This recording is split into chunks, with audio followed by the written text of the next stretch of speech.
இப்ப அந்த நாள்ல வீட்டுக்கு வந்த மகாலட்சுமியை வீட்டை விட்டு துரத்தி விட்டு இல்ல? நான் எங்கங்க துரத்தி விட்டேன்? ஆமா, நீயும் அண்ணன் எல்லாரும் சேர்ந்துதான் தமிழ அசிங்கப்படுத்தி துரத்தி விட்டீங்க. இப்ப தமிழ் வீட்டை விட்டு கிளம்பி போயிட்டா, குடும்பத்தோட போயிட்டா. மச்சான் போகட்டும் மச்சான், தாராளமா போகட்டும். அது என்ன அவங்க வீடா? அவுட் ஹவுஸ் நம்ம வீடு தானே. ஏதோ போனா போகுது பாவன்னு பார்த்து குடி வச்சிருந்தாங்க. அவ்வளவு ரோசம் இருந்துச்சுன்னா போய் தனியா எங்கன்னா பொழைச்சுக்கிட்டோம். நமக்கு என்ன வந்துச்சு? ஏனா ஓ அண்ணனை வாய மூடிட்டு இருக்க சொல்லு.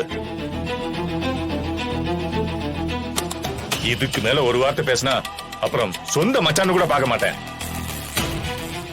என்னங்க என் அண்ணன் என்ன தப்பா பேசினாரு? நீங்க எதுக்கு இவ்ளோ சத்தம் போடுறீங்க? ஏதோ அவ திருநான்னு தெரியாம நினைச்சு அவங்க பேசிட்டாங்க. இது அவ குடும்பம்னு அவ நினைச்சா இதெல்லாம் பொறுத்துக்க மாட்டாளா? என் அண்ணனும் அவளுக்கு உறவு தானே. கூட ஒரு 2 வார்த்தை எக்ஸ்ட்ராவா பேசினா அவங்க என்ன குறைஞ்சு போயிடுவாங்களோ? அப்போ நீங்க பண்ண எதுவுமே தப்பு இல்ல, அவங்க மேல தப்பு. அனாவசியமா அவங்க ரோசப்பட்டுட்டு வீட்டை விட்டு போயிட்டாங்க, அப்படித்தானே? நடத்துங்க. அம்மா வருவாங்க, வந்து தமிழ் எங்கன்னு கேட்பாங்க. மொத்த பேரு பதில் சொல்லுங்க.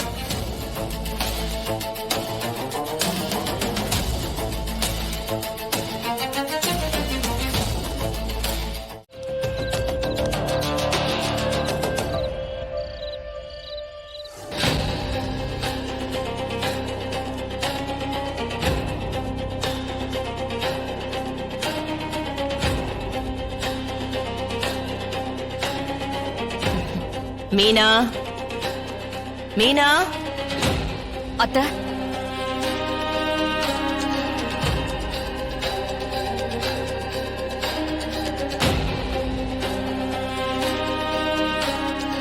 வாங்க அத்தை. போன வேலை நல்லபடியா முடிஞ்சிருச்சு மீனா. தமிழ் வரலன்னு மட்டும்தான் குறை. அங்க வந்து அத்தனை பேரும் தமிழ் எங்கன்னு தான் கேட்டாங்க. சரி, பூஜைலாம் நல்லபடியா முடிஞ்சுதா?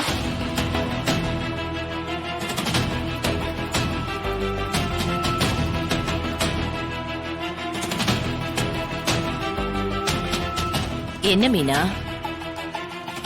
நடந்துச்சு அத்தை. சரி. அந்த ஊர்ல இந்த ஸ்வீட் ரொம்ப ஸ்பெஷல். தமிழுக்கு ஸ்வீட்னா ரொம்ப பிடிக்கும். அதான் அவளுக்கு வாங்கிட்டு வந்தேன். எல்லாரும் எடுத்துக்கோங்க.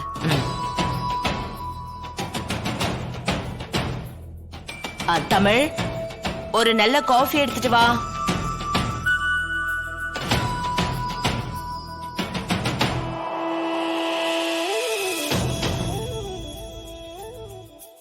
என்ன சேது, சைலண்டா இருக்க? ஸ்வீட் எடுத்துக்கோ.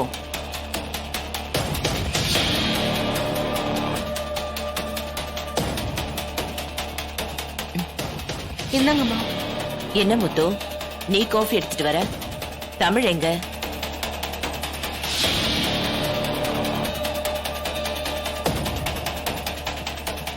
ஏன் எல்லாம் ஒரு மாதிரி சைலண்டாவே இருக்கீங்க?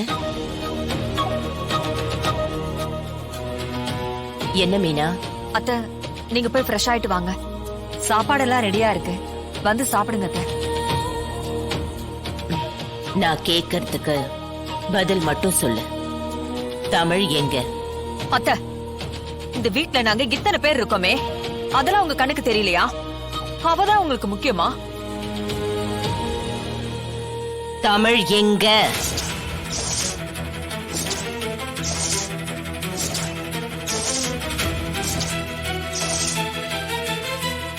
சேது, என்ன நடந்துச்சு? ஜனமா,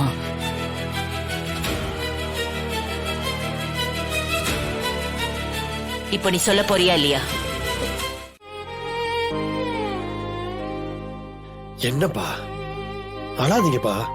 நான் எதுக்குப்பா இத்தனை வருஷம் கழிச்சு மீண்டு வரணும்? தமிழ் என் சொந்த தங்கச்சி பொண்ணு.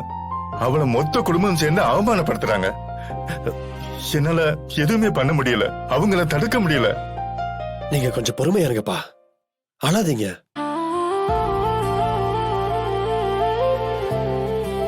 டேய், அவங்க ஜனாம பேத்திங்கடா. நம்மகிட்ட இருக்கிற சொத்து, ஆஸ்தி, அந்தஸ்து எல்லாத்துலயும் அவங்களுக்கு சம பங்கு இருக்குடா. அப்படிப்பட்ட பிள்ளைங்க மேல திருட்டுப்பட்ட சுமத்தி அசிங்கப்படுத்தி இந்த வீட்டை விட்டு போக வச்சிருக்காங்க. சிபி, நீ சொல்லுப்பா, இது நியாயமா? எனக்கு முன்னாலேயே அவங்களுக்கு தெரியும்ல, இத்தனை நாள் அவங்க இந்த வீட்டுல இருந்திருக்காங்கல்ல. இப்படி எல்லாம் யோசிக்க வேண்டிய ஆளுங்களா அவங்க? இல்லப்பா தேனு, அவங்க ஃபேமிலியில இருக்கிற யாருமே கனவுல கூட இப்படி ஒரு செயலை செய்ய மாட்டாங்கப்பா. கோடி ரூபா அவங்க கண்ணு முன்னாடி இருந்தாலும் அதை எடுக்கணும்னு அவங்களுக்கு தோணாதுப்பா. கரெக்டா சொன்னப்பா. இவங்க இந்த குடும்பத்தோட ரத்தம்டா. இந்த குடும்பத்தோட வாரிசுக்கு அப்படியெல்லாம் தோணாது. ஆனா கணேசனும் அமுதாவும் சேர்ந்து ச்சே, என் ரத்தம் கொதிச்சுப்பா. எங்க நான் அதிகமா பேசினா என் தங்கச்சி பிள்ளைங்கன்னு தெரிஞ்சிருமோன்னு பயந்துதான் என்னால எதுவுமே பண்ண முடியாம தடுமாறி நின்ன. ரொம்ப குற்ற உணர்ச்சியா இருக்கு சிபி. சிபி, please சிபி, உடனே கிளம்பு. அவங்க எங்க இருந்தாலும் தேடி கண்டுபிடிச்சு அவங்கள திரும்ப நம்ம வீட்டு கூட்டிட்டு வந்துரு. அவங்க நம்ம கூட தான் இருக்கணும்.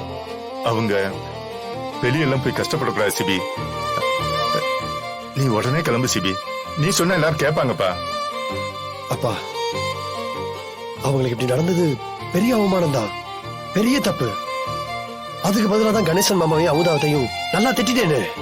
ஆனா திரும்ப அவங்கள போய் கூட்டிட்டு வர முடியாதுப்பா. ஏன் சிபி, ஏன் அப்படி சொல்ற? அப்பா, உண்மையை சொல்லணும்னா அவங்க இந்த வீட்டை விட்டு போறது நல்லதுதான்ப்பா. என்ன என்ன சொல்ற நீ? அவங்க என்ன தப்பு பண்ணாங்க? தப்புதான்ப்பா, தப்புதான்.